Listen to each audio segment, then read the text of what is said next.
3번을 한번 보도록 할게요. 3번. 일단 논제가 뭔지를 확인해야 돼. 첫 번째 해야 될 일은 가나다의 자연관을 비교 설명해라. 비교 설명하라 했으니까 가나다. 자연을 바라보는, 자연을 대하는 관점이 뭔지, 그리고 라에 나타나 있는 인간과 자연 간의 관계에 대한 인식을 추론하고, 그럼 뭐 결국 가나다라를 다 우리가 독해야 된다는 거잖아. 그지? 그럼 관점을 잡아야 되는 거고.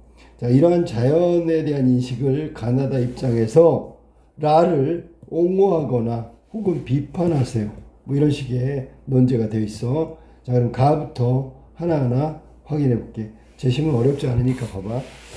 자연은 인간의 다양한 욕구를 충족해주는 동시에 인간의 생존을 위협하기도 한다. 그러니까 여기는 욕구 충족의 대상이고 동시에 생존을 위협하기도 한대.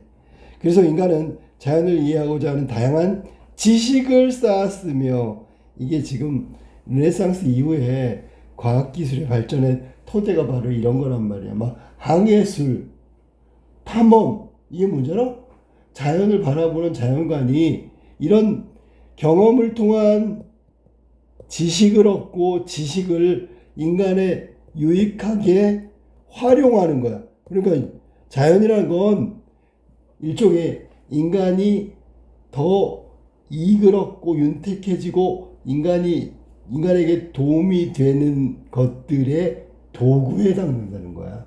이게 경험론의 인식에 관련된 내용을 지금 정리하고 있단 말이야. 이를 이용하여, 맞죠? 자연을 개발하고, 개발 논리, 그다음에 인류의 안전과 복지를 증진하는, 딱 정확하게 경험론적 사고방식이 들어있는 문장이란 말이야. 그러니까 여기서는 자연이 무슨 숭고하고 가치 뭐 이런 거 다 필요 없어. 무슨 얘기냐면 인간을 위해서 존재하는 거야. 인간은 자연을 경험하면서 그 지식을 토대로 인간의 이익을 달성하면 돼. 유용하게 이용하는 거지요. 자연을 도구로 보고 있단 말이야. 네.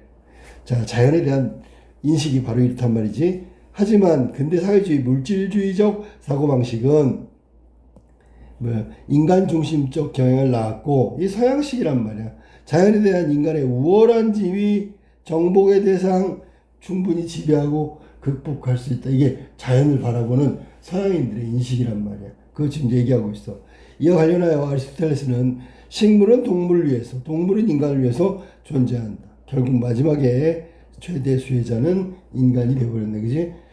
아퀴나스는 야수를 죽이는 것은 죄라고 주장한 사람은 오류를 범하고 있다. 야수를 죽이는 것, 생명, 자연, 이런 부분을 약간 경시하는 태도잖아. 그지? 인간의 목숨은 중요하고 야수의 목숨은 중요하지 않아? 그러면 이걸 완전히 딱 분리시켜 놓은 거야. 분리. 보통 이런 걸 이분법적 사고라고 하고 개체론이라고 해요. 개체론. 개별 개체의 독립성을 주장하는 거야. 그러니까 개별 개체의 독립성 중에 인간이라는 개체가 가장 꼭대기 정점에 있다는 거야. 인간을 위해서 모든 개체는 희생이 당연하고 도구로 활용되고 인간을 위해서 존재하는 거다. 뭐 이런 얘기야. 그리고 베이컨은 다 서양인들이잖아. 자연을 사냥하고 노예로 만들어 자연은 이렇게 정복하고 지배하는 거야. 인간에게 봉사하게 해야 한다. 자연을 바라보는 서양인들의 이분법적인 어떤 관점을 정확하게 드러내고 있는 제시문이야. 알겠지? 네. 그러면 여기서 자연을 뭘로 보고 있냐면 자연을 이렇게 보고 있어. 뭐냐면 자연을 이거 봐. 이해한다 그랬는데 사실은 이해가 좋은 의미가 아니야. 자연을 이해한 다음에 이거 이용하는 거야. 도구로 이용하고 개발의 대상이고요. 이것은 전부 인류의 안전과 복지를 위해서 필요한 거야. 뭐 이런 얘기를 하고 있는 거야. 그래서 여기는 다른 말로 하면 인간 중심적 경향, 관점을 가지고 자연을 바라보고 있는 거지. 그러면 인간과 자연을 비교한다면 인간 중심적이니까 인간이 우선, 자연은 정복 도구의 대상, 인간은 자연을 이용해서 안전과 복지를 추구하면 돼. 이렇게 생각하고 있는 거야. 자연을 이해하는 인식이 일방적이다. 인간에서 자연으로, 즉 인간 중심적 사고방식 경향을 보이고 있는 자연관이야. 두 번째, 바로 나왔네. 생태중심주의. 생태중심주의. 그럼 생태중심주의는 바로 위에 거랑 뭐가 달라? 이거는 공동체야. 상호의존. 네. 어떤 것들이 예를 들면 인간이 자연보다 우월하다 이런 거 아니고요. 자연이 우월하다 이것도 아니고요. 인간을 위해서 자연이 필요하고 자연을 위해서 인간이 그 자연을 뭐랄까 보존하고 보호하고 이런 대상으로 보는 거야. 그러니까 서로가 서로에게 의존적 관계를 가지고 있는 게 생태중심주의야. 그러면 우리가 인간이 자연을 의존한다는 얘기는 자연의 중요성을 인식한다는 거잖아. 그걸 잘 보호해야 되겠죠. 자, 그럼 보세요. 뭐라 되냐면 무생물을 포함한 생태계 전체, 모든 자연물이고요. 도덕적 고려 대상. 도덕적 고려 대상이 뭐냐면 만약에 자연을 훼손했어. 그럼 윤리적으로 문제가 있다는 거야. 도덕적으로 잘못했다는 거야. 인간의 양심상, 인간의 윤리상, 도덕상 문제가 있는 거야. 그래서 자연이라는 건 무생물을 포함한 모든 생태계 전체는 일종의 우리가 윤리적이고 도덕적인 행동을 해야 되는 대상으로 보고 있는 거야. 자, 그러면 생태 중심주의는 동물 중심주의 윤리나 생명 중심주의 윤리가 개별 생명체에 초점을 맞춰 개체론적인 성격을 지닌다고 비판한다. 자, 동물 중심주의, 생명 중심주의. 자, 그럼 생각해봐. 동물만 중요해. 생명만 중요해. 이건 개체 분리란 말이야. 그지? 다 중요한데 얘네만 따로따로 중요하다고 한다는 건 개체론적, 개별론적 생명체에 초점을 맞춘 개체론이란 말이야. 그래서 생태주의 관점으로 본다면 이들을 비판하는 거야. 잘못됐다. 생태중심주의 윤리의 대표적 사상가는 레오폴드 네스를 들 수 있는데 레오폴드는 뭐라 하냐면 도덕 공동체의 범위를 얘도 토양도, 물도, 식물도, 동물까지 포함한 대지까지 확대하는 대지의 윤리를 주장했다. 그러면 레오폴드는 우리가 도덕적 고려 대상을 여기까지 본 거죠. 그럼 전부 다잖아, 그지? 그에게 대지란 인간을 비롯한 모든 자연의 모든 존재들이 한데 어울려 살아가는 생명 공동체이며 인간은 대지의 한 구성원이다. 한 구성원이라는 얘기는 인간이 독자적이거나 어떤 중심적인 위치에 있는 게 아니라는 얘기야. 그렇다고 해서 인간이 별 볼일 없는 존재도 아니야.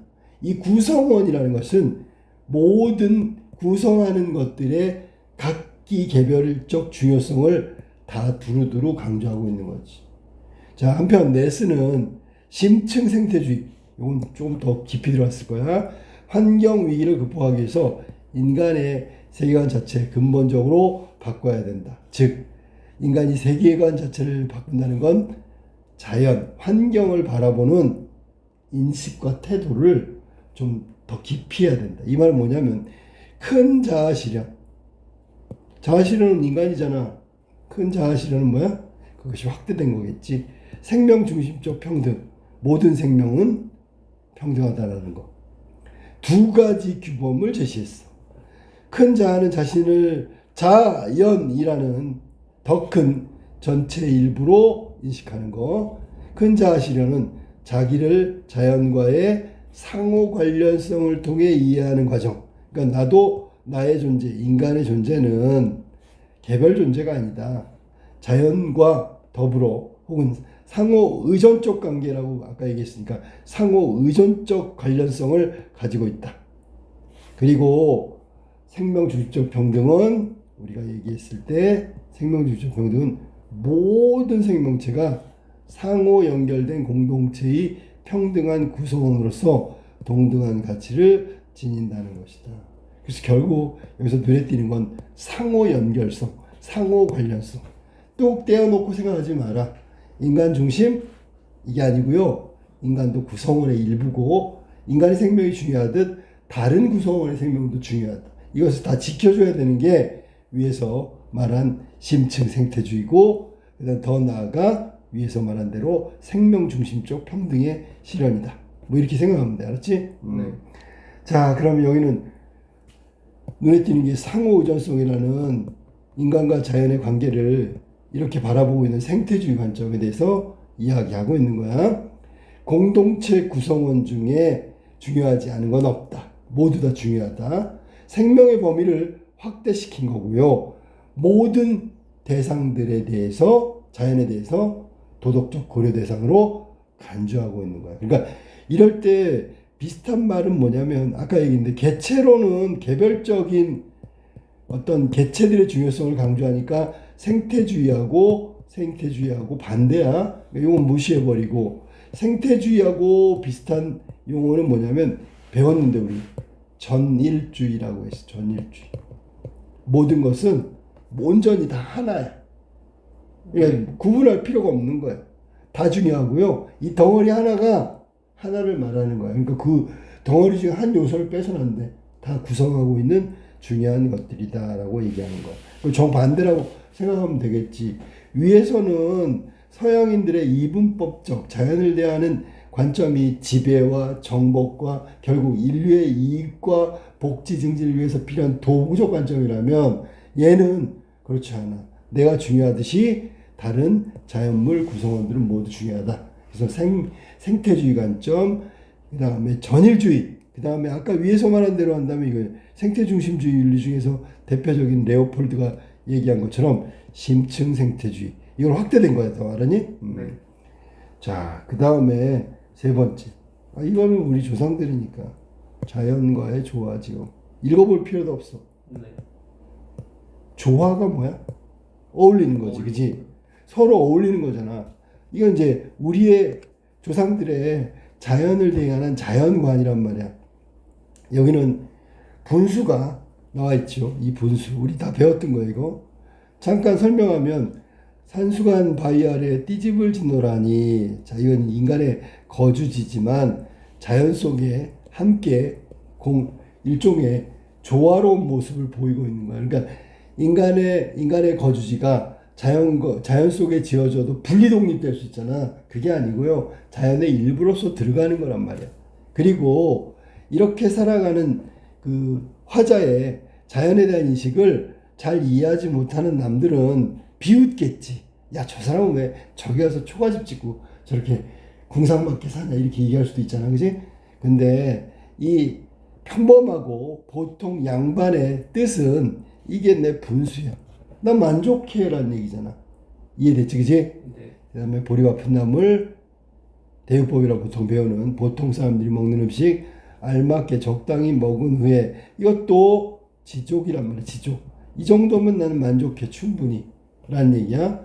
바위 끝 물가에 앉아 실컷 논다. 자연 속에 하나가 돼서 즐기고 있는 거지. 그 나머지 일들은 하나도 부럽지 않다라고 얘기한 거야. 이게 일종의 우리 조상들이, 그러니까 동양인들이 갖고 있는 동양적 자연관을 얘기하고 있다.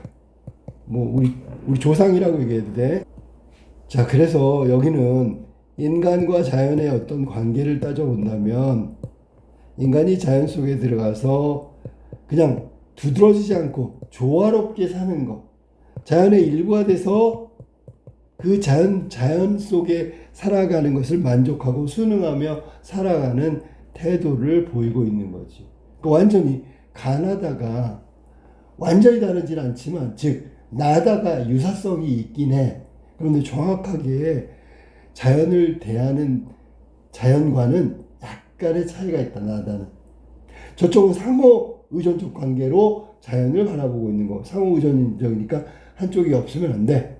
근데 여기는 인간이 자연의 일부가 되어서, 그리고 결국 자연이 인간을 품는 거야.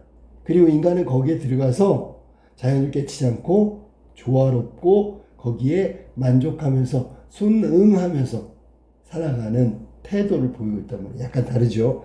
자, 그러면 라에 나타난 내용을 한번 볼게. 아침부터 밤까지 아주 근사한 날이었다. 자, 우리가 알고 있는 독일 사람이지 괴테 그려. 괴테라면 지식인이고 지성인이냐고 볼 수 있지, 당대. 근데 자연을 어떻게 생각하고 있는지 서양인들의 자연관을 극명하게 보여주고 있단 말이야. 자, 키오자 맞은편에 있는 펠레스트리나를 방문했어. 베네치아 공화국은 그것이 무라치라고 하는 바다에 맞서는 거대한 방벽을 건설 중이래. 여기서 바다는 자연을 의미하는 거고, 일종의 자연의 어떤 재해나 자연 현상을 방어하거나 아니면 그것을 막을 수 있는 것을 도전하거나 있는 도전. 극복의 대상으로 보니까 부딪혀 보는 거지.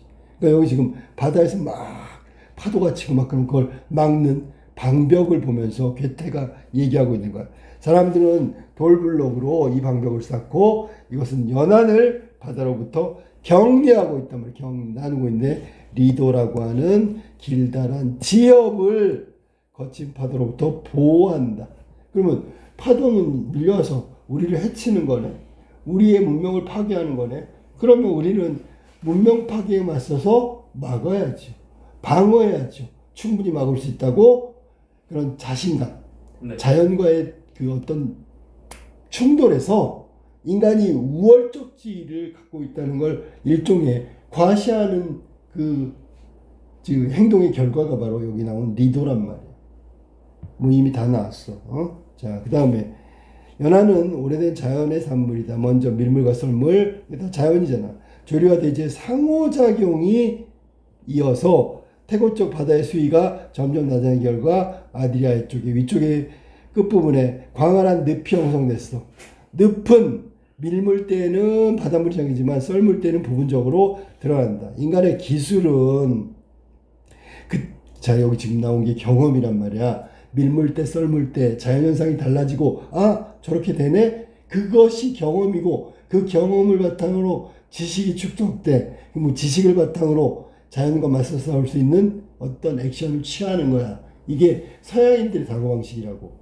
자, 이 인간의 기술. 자, 이 바로 그거지요. 그 땅의 가장 높은 부위를 접수했으며 이렇게 정복, 만족. 그래야 수백 개의 섬으로 이루어진과 동시에 수백 개의 섬으로 에워싸인 베네치아라는 물의 도시가 탄생했다. 이와 동시에 엄청난 노력과 막대한 비용을 들여서 사람들은 썰물 때에도 주요 지점에 전함을 대고 늪에다가 깊은 운하를 준설했다. 파가지고 만드는 거야.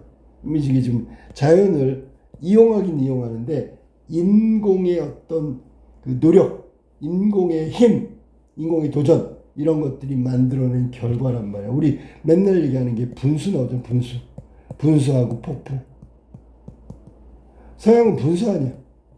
중력을 거스리는 뭐 인간의 휴식을 위해서 분수를 틀어놔. 그러면 물을 위에서 아래로 흐르는데 이건 거꾸로 아래에서 위로 올라가잖아. 그걸 보면서 즐기고 있어. 여기 나오는 깊은 운하도 마찬가지야. 강이 아니란 말이야. 판 거야. 알았니? 네. 그러나 만일 바다가 새로운 길을 찾아 그 지역을 공격하며 제멋대로 드나든다면 상황은 달라질 거다. 이거 봐라. 제멋대로 드나든대. 이거 자연을 바라보는 관점이야. 날뛰고 있는 거야, 자연이. 이해되냐? 무슨 말인지? 네. 그러니까 여기서 지금 보고 있으면 자연을 있잖아. 자기 마음대로 인간을 공격하고 문명을 파괴하고 이렇게 바라보고 있다는 거야. 그러면 우리는 어떻게 돼? 인간을 보호하고 문명을 유지하려면 막아야죠. 그러니까 억지로 거기서 지역, 리나를 막는 거야.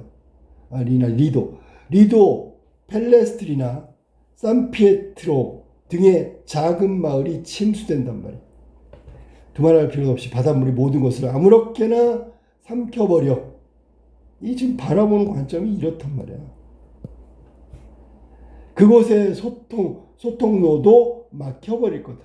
그러면 여기가 분리되는 거죠. 그죠? 리도는 섬으로 변할 것이고 지금은 그 배후에 있는 섬들이 지역으로 변할 거야. 그걸 막아야죠. 그런 사태가 닥치지 않도록 베네치아 사람들은 리도를 보호하기 위해 모든 노력을 기울여야 할 것이다. 그래서 인간이 이미 점유한 특정한 목적에 맞게 형태와 방향을 부여한다. 자, 형태와 방향을 부여하는 건 누굴까? 여기서는 그 인간 중심적인 사고방식에 의한 거야.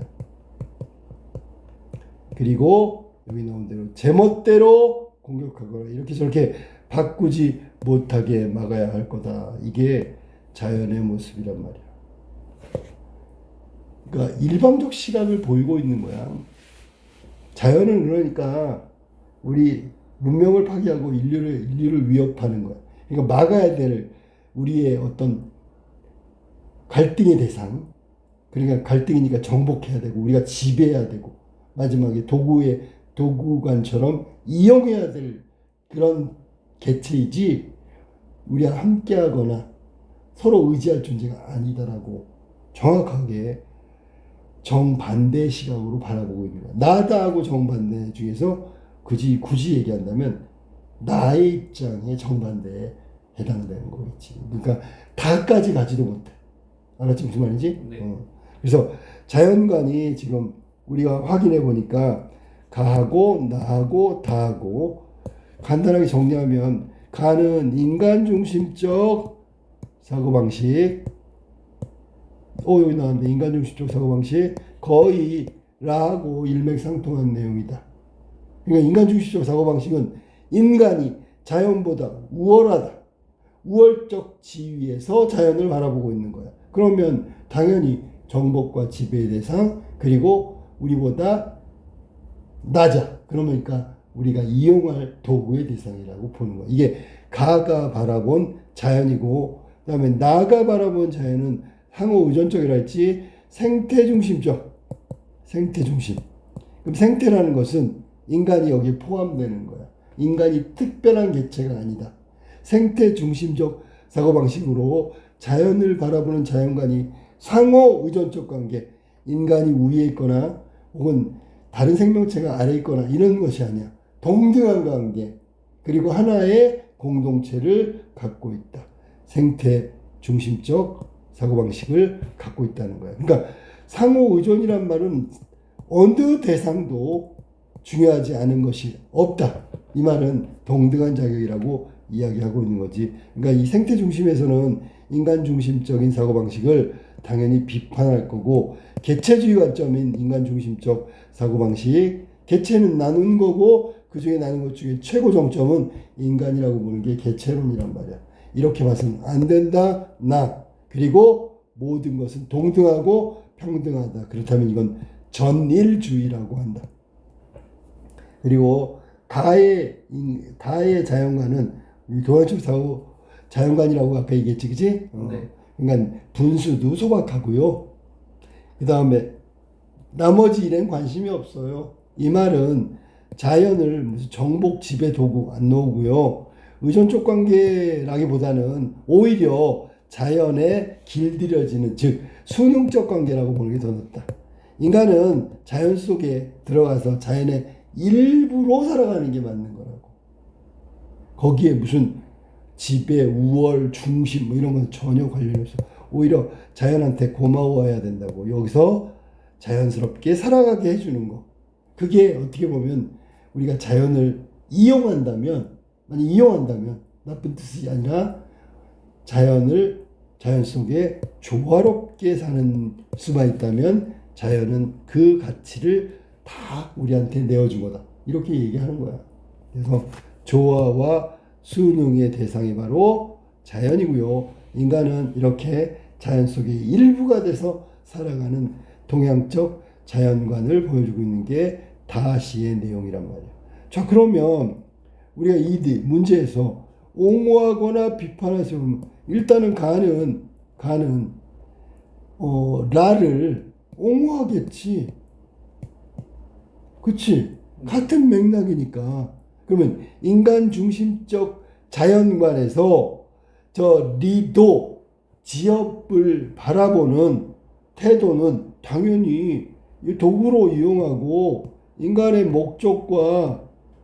목적에 이익에 부합하는 자연을 대하는 인식이기 때문에 정당한 것이다라고 얘기해 주겠지. 저 당연한 거야. 자연은 저렇게 이용하고 우리의 목적을 위해서 저렇게 도구로 활용돼야 되는 거야. 그리고 자연은 정복과 지배의 대상이니까 우리 인간이 우월하다는 걸 보여줄 수 있는 기회라고 생각하는 거지요. 정당하다고 본단 말이야. 자연을 뭐라고 본다고? 객체로 보고 있다. 객체. 네. 주체는 누군데? 인간이다. 주체가 객체를 이용하는 건 너무나 지극히 당연한 거고요. 도구적 활용은 인간의 이익을 위해서 정당하고 필요한 것이다라고 보겠지만 나의 입장에서는 이 라를 비판하겠죠. 그것이 생태주의 관점에서 인간 특별해? 아니야. 그리고 자연을 저런 식으로 정복하고 이용하다는 것은 결국 자연의 아주 무시무시한 보복을 당할 수도 있어. 왜? 상호 의존적 관계니까. 네. 내가 해서 자연도 나를, 인간을 해할 수 있단 말이야. 이 생태주의 관점에서 보면 상호 의존적 관계인데 자연을 도구로 이용해서는 안 된단 말이야. 평등한 대상으로 봐야 된다. 공동체의 구성에 인간이 중요하듯이 자연도 역시 중요하다고 봐야 되는 거고, 저렇게 자연을 분리해서 저 도구나 지배 대상으로 분리해서 바라보는 인식, 그렇다면 이거는 잘못된 자연관을 드러내는 것이라고 비판하겠지, 그지? 네. 이번에 다는 라를 또 어떻게 할까? 이것도 비판하는 거야. 동양적 사고방식에 따르면 자연은 그대로 있는 거야. 그대로 있는 거지. 그 안에 인간이 들어가는 거잖아.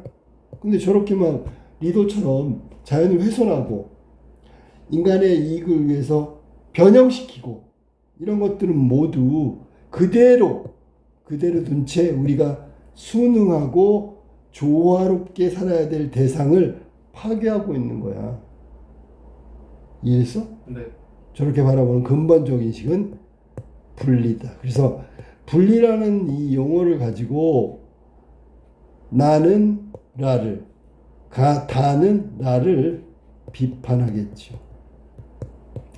얘는 생태주의 관점으로 비판할 거고, 얘는 조화 순응이라는 인간과 자연의 어떤 상호 공존이라는 것을 바탕으로 분리의식을 갖고 있는 나를 분명히 비판할 거란 말이야. 자연을 분리 대상으로 보고 있으니까. 네. 자, 이게 3번의 제시문의 내용이었다. 한번 확인해 보자. 자, 처음에 어떻게 구분했냐면 가나다를 자연을 바라보는 인식의 차이, 이 기준으로 세 가지로 나눴어. 첫 번째가 뭐냐면 인간 중심적인 자연관, 두 번째 나는 생태 중심적 자연관, 세 번째는 동양적 자연관으로 나눈 거야. 기준은 이 대상, 객체를 바라보는 인식의 차이에 따라서 세 가지로 나눈 거고, 가 같은 경우 인간 중심적 자연관이라는 게 뭐냐면 인간의 우월한 지위를 전제로 해서 자연을 도구화하여 가지고 개발 논리, 이용 목적 이런 것들에 한정된 것으로 객관화시켰다. 이게 지금 가의 내용이야. 나 같은 경우에는 자연을 상호 의존적 관계, 이게 전제가 되고 바탕이 된단 말이야. 생태 중심적 자연관, 인간을 자연의 한 구성원으로서, 그러면 개체별 분리, 이거하고는 상반된 거지. 그리고 전일적 세계관으로 자연 대상을 인식하고 있다. 그런 점에서 본다면 상호 의존성의 강조가 아주 중요하다. 자, 그 다음에 다는 동양적 자연관, 이게 뭘까 그랬더니 자연을 인간이 순응하고 조화를 지향하는 그런 대상으로 인식하고 있는 거야. 그래서 자연 속에서 순응한다, 그리고서 거기서 만족감을 느낀다, 그런 공간이 바로 자연이라는 뜻이 되겠죠. 그 다음에 괴테가 나오는 라 같은 경우 베네치아의 지역 개발, 이 개발이 바로 자연을 정복의 대상 혹은 이용의 대상으로 보는 도구적 자연관이란 말이야. 인간의 안전을 위해서. 목적 두 번째, 문명의 파괴를 만드는 자연에 대해서 인간의 우월적 지위를 보여준다고 인식해. 이게 이제 여기 필자 괴테가 생각하는 저 지역은 상당히 뭐랄까 인간의 우월적 지위를 보여주고 문명 파괴하는 자연의 힘에 맞서는 행위라고 보는 거야. 자연을 지배와 정복의 대상으로 인식하고 있다는 점에 기준으로 본다면 이거는 이분법적인 사고관이라고 봐야 되겠지. 이분법적 자연관을 보여주고 있는 거다. 이건 라의 내용이야. 요것에 대해서 가는 어떻게 비판하냐면 왜 자연을 객체하고 분리하고 바라보고 있잖아. 그런 점에서는 왜가 아니라 공통점이게 되겠지, 그치? 네. 가와 라는 공통점이 바로 이거야. 자연을 객체화시켰어. 또 하나의 객체. 근데 우월적 지위는 인간이 있는 거고 또 분리시켜 있는 거지, 그치? 사실은 통합과 공존의 대상인데 분리하고 객체화시켰단 말이야. 그런 점에서 본다면 라나 가나 동일한 인식 어떤 공통점을 갖고 있기 때문에 정당하다. 개발은 정당하다. 그러면서 옹호할 것이고 나의 입장에서는 절대로 아니겠지, 그치? 공동체 관점으로 본다면 공동체라는 건 모두가 공존하고 함께하는 거야. 그 중에 인간도 물론이고 자연도 물론이고 아까 대지까지 확대시켰다는 얘기 나왔었잖아요. 이건 상호 연결된 평등한 구성원이 바로 공동체를 만드는 거란 말이야. 그런 점에서 본다면 자연도 공동체의 일부고 인간과 자연은 상호 의존성을 갖고 있는데 하나를 파괴하거나 하나를 적대시할 필요는 전혀 없잖아. 그런 점에서 본다면 나를 비판하겠죠. 개체론적 인식은 잘못된 거야 라고 비판할 거란 말이야. 그 다음에 다의 입장에서 보면 자연은 더불어 사는 공간이고 그런 터전인데 인간은 거기에 만족하고 순응해야 되고 아까 나왔던 거야. 그런 대상으로 인식하고 있는 자연 그걸 개발하고 정복하고 지배하려고 하는 건 조화롭지 못한 자연의 개발이고 그것은 이분법적인 세계관에 치우친 행위라고 비판할 게 분명하다. 이렇게 해서 옹호와 비판 이렇게 라의 관점, 라의 대상을 바라보는 가나다의 관점이었다 라고 얘기하면 되겠지. 이게 3번의 예시문이야. 그래서 특히 나와 있는 개체론이라든지 그 다음에 전일주의라고 있어. 아까 나왔던 전일주의. 그 다음에 이분법적 자연관 이런 것들은 좀 개념화해서 기억하도록 해.